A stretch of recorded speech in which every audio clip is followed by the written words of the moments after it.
नमस्कार। ESPN 9 news आप देख रही हैं। आपके साथ मैं हूं अक्षय अग्रवाल। भारतीय जनता पार्टी ने लंबे समय तक जिन सीटों पर अपने उम्मीदवारों की घोषणा नहीं की थी, उनमें से एक थी उत्तर प्रदेश की कैसरगंज सीट। इस सीट पर मौजूदा सांसद हैं ब्रजभूषण शरण सिंह। कुछ महिला पहलवानों ने ब्रजभूषण शरण सिंह पर यौन उत्पीड़न का आरोप लगाया था।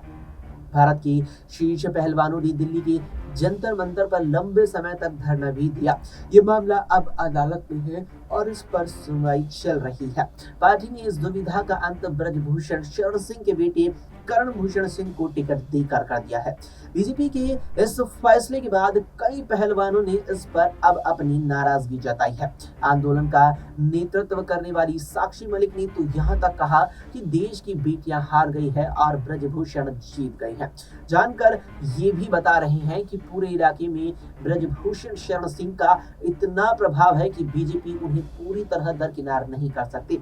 इसलिए बीजेपी ने उनकी जगह उनकी बेटी को टिकट दिया है। ब्रजभूषण शरण सिंह उत्तर प्रदेश के देवीपाटन मंडल के 4 जिलों गोंडा, बहराइच, बलरामपुर और श्रावस्ती में 5 दर्जन से ज्यादा डिग्री कॉलेजों और इंटर कॉलेजों के मालिक हैं। उनके करीबी माने जाने वाले बलरामपुर से बीजेपी के विधायक पलटू राम की माने तो लगभग 60 शैक्षणिक संस्थान ब्रजभूषण ने खुद खड़े किए हैं। पलटू राम ने एक न्यूज संस्थान से बातचीत करते हुए कहा था कि शिक्षा का केंद्र होने के कारण बिहार और पूरे पूर्वांचल से यहाँ बच्चे पढ़ने आते हैं। इस प्रकार से उनका पूर्वांचल में हमेशा लगाव रहा है। उनके बनाए सबसे पहले कॉलेज नंदिनी नगर महाविद्यालय की वेबसाइट पर आपको 2 दर्जन से भी ज्यादा कॉलेजों की सूची देखने को मिलेगी। गोंडा के वरिष्ठ पत्रकार जानकी शरण द्विवेदी ने बताया था कि केवल नंदिनी महाविद्यालय में लगभग 20,000 बच्चे पढ़ते हैं और वहाँ कई सौ लोग काम करते हैं। द्विवेदी ने बताया था इसी तरह इनके सभी कॉलेजों को गिना जाए तो वहां पर इनकी 1.5 सारे स्टाफ और टीचर हैं। जब भी कोई चुनाव होता है तो सभी लोगों को चुनाव में लगा दिया जाता है। इसकी वजह से उनका बूथ प्रबंधन बहुत ज्यादा मजबूत हो जाता है। यही वजह है कि ये चुनाव जहां से भी लड़ते हैं कामयाबी उनके हाथ ही आती है। उन्होंने कहा था कि इन कॉलेजों का स्वामित्व अलग अलग लोगों के नाम पर है। कहीं बेटों के नाम पर है तो कहीं भतीजे हैं, पत्नी है, बहुएं हैं। लेकिन जैसे एक छतरी में कई सारी तीलियां होती हैं, तो इसी प्रकार से ब्रजभूषण शरण सिंह की छत्र छाया में ये सब लोग हैं। इन कॉलेजों के संस्थापक ब्रजभूषण ही है।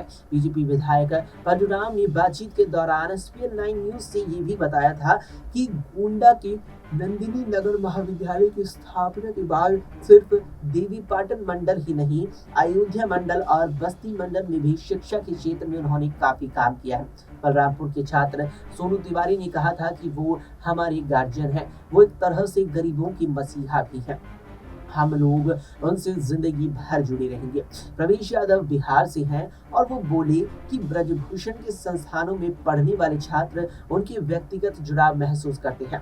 बलरामपुर से सोनू तिवारी चुनावों में छात्रों के इस्तेमाल की बात को गलत बताते हुए बोलते हैं कि उन्होंने लड़कों को कभी प्रचार के लिए नहीं बुलाया, लेकिन अगर आपका कोई व्यक्तिगत जुड़ाव है तो आप प्रचार करेंगे ही। बिहार के आरा जिले से ओंकार सिंह ने बातचीत करते हुए हमसे कहा था कि नेताजी हमारे दिल में बसते हैं। अगर ये आरोप झूठे लगे हैं तो फिर इन पहलवानों के खेल पर जीवन भर के लिए पाबंदी लगाई जाए और उनके मेडल वापस ले दिए जाए। नेताजी सिर्फ यहाँ के ही नेता नहीं है, वे पूरे बिहार के नेता भी हैं। आरा से आकर ब्रजभूषण शरण सिंह के कॉलेज में पढ़ रहे विश्वजीत कुमार सिंह बोलते हैं कि नेताजी हमारे भगवान हैं, वे हम सब के दिल में बसते हैं। अगर बिहार से भी चुनाव लड़ेंगे तो वहां से भी जीत जाएंगे। उत्तर प्रदेश के 2017 विधानसभा चुनावों में प्रधानमंत्री नरेंद्र मोदी ने गोंडा में एक रैली के मंच से नकल का मुद्दा उठाया था। प्रधानमंत्री मोदी ने अखिलेश यादव सरकार पर निशाना साधते हुए कहा था कि गोंडा में तो जत्थाबंद नकल का बिजनेस चलता है, वो व्यापार चलता है। यहाँ चोरी की नीलामी होती है। जो सेंटर मिलता है वो हर विद्यार्थी के माँ बाप को कहता है कि देखिए 3,000 डेली का, 2,000 डेली का, 5,000 डेली का। अगर गणित का पेपर है तो इतना, अगर विज्ञान का पेपर है तो इतना होता है कि नहीं होता भाइयों। रैली में आई जनता ने जवाब दिया था कि होता है। अब इस पर बवाल मच गया था। उस वक्त उस रैली के दौरान प्रधानमंत्री नरेंद्र मोदी ने पूछा था कि ये ठेकेदारी बंद होनी चाहिए कि नहीं होनी चाहिए। जनता कहती है कि होनी चाहिए। उसके बाद मोदी जी पूछते हैं कि ये बेईमानी बंद होनी चाहिए कि नहीं होनी चाहिए। जनता कहती है कि होनी चाहिए। मोदी मंच से बोली थी कि ये मेरे देश की भावी पीढ़ी को ये तबाह करने वाला कारोबार है, ये कारोबार बंद होना चाहिए। शिक्षा के साथ जो अपराध जुड़ गया है वो समाज को आने वाली पीढ़ियों तक बर्बाद करते हुए देखा जा सकता है। मोदी तब नकल के मुद्दे पर लगातार 5 मिनट तक बोले थे। गोंडा के वकील और ब्रजभूषण के खिलाफ दिल्ली में प्रदर्शन करने वाले रवि प्रकाश पांडे पुराने भाजपाई थे। वहीं 2023 में रवि प्रकाश का निधन हो गया था, लेकिन उससे पहले उन्होंने बातचीत करते हुए हमसे बताया था कि 2017 की मोदी की इस रैली में वो भी मौजूद थे। उन्हें गोंडा में नकल और नरेंद्र मोदी का वो चुनावी भाषण अच्छी तरह से याद है। उन्होंने कहा था कि भरी चुनावी सभा में ब्रजभूषण शिक्षा माफिया इंगित किया था। शिक्षा माफिया कोई और भी हो सकता है। इस सवाल के जवाब में रवि प्रकाश पांडे ने कहा था कि 58 कॉलेज इन्हीं के पास हैं, तो इनका अपना खुद का एक उद्योग है।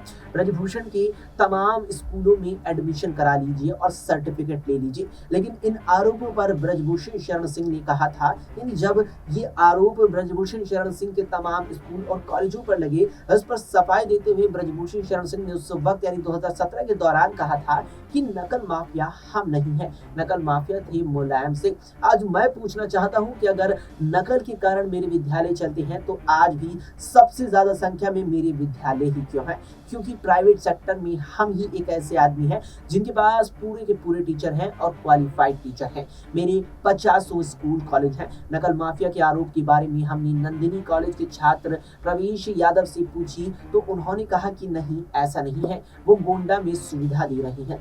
जाहिर बात है कि उनकी इतनी कॉलेज है, लेकिन पता नहीं लोगों को क्यों लग रहा है कि वो नकल माफिया है।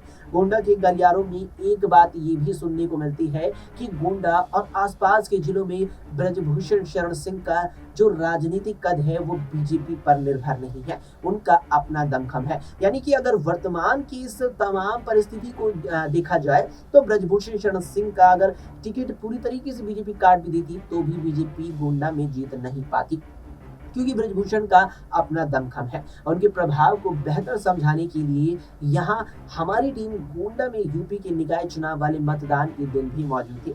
उनकी पैतृक इलाके नवाबगंज में हमने नगर पालिका अध्यक्ष के निर्दलीय प्रत्याशी सत्येंद्र कुमार सिंह की प्रचार सामग्री में ब्रजभूषण की बड़ी बड़ी तस्वीरें देखी थी।